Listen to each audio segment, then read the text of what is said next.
Hidden Stories, Soldiers Excerpt, Chapter 1, Sweltering Bonds. I walk along a dilapidated railroad lined by endless fields of sunflowers. High above, an uncaring sun rages against a brilliant blue sky, turning the rows of blossoms into paint-smeared streaks of yellow. Oh, how I hate it all!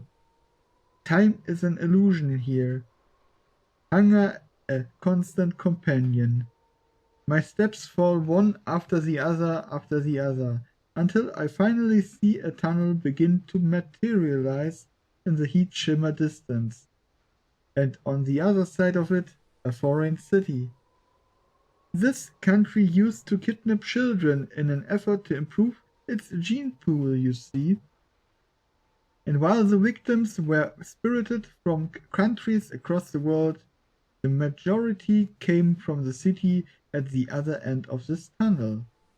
The city that is my true home. And that is why I walk through the pain and the smells and the hunger and the heat, in the hope it all somehow leads me to the truth. A woman stands at the tunnel entrance. She may be in her mid-40s, with a staff in her hand. Her steely eyes stare unblinkingly at the sunflowers. But as I attempt to slip past, she spins around and whips a blade out of the top of her staff. I manage to block it with my own, and we stand there a moment frozen in time. What business does a soldier have in a place like this? She asked, ire in her voice.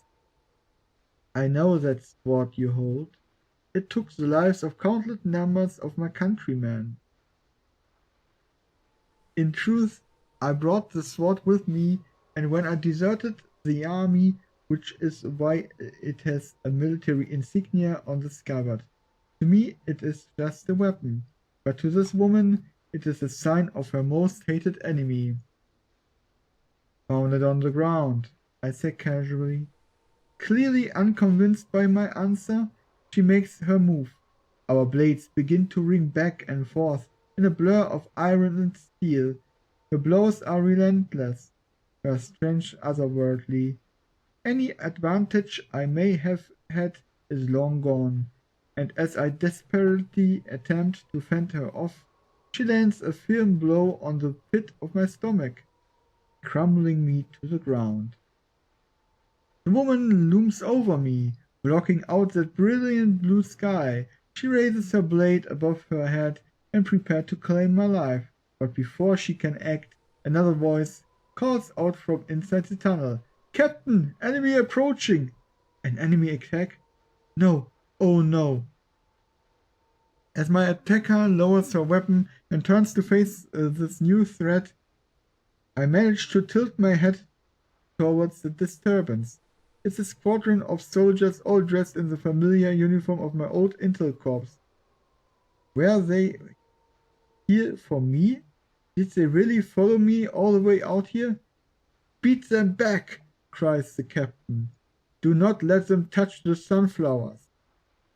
On her command, armed villagers pour out of the tunnel and begin battling my old companions. They fight well, these commoners, better than I would have expected. But before I can see more, the pain of my wounds flutes through me, turning the sounds of gunfire and screams into the hush and distant rain on a window pane before fading out altogether. Und das ist weg. Gut, dass ich das aufgenommen habe.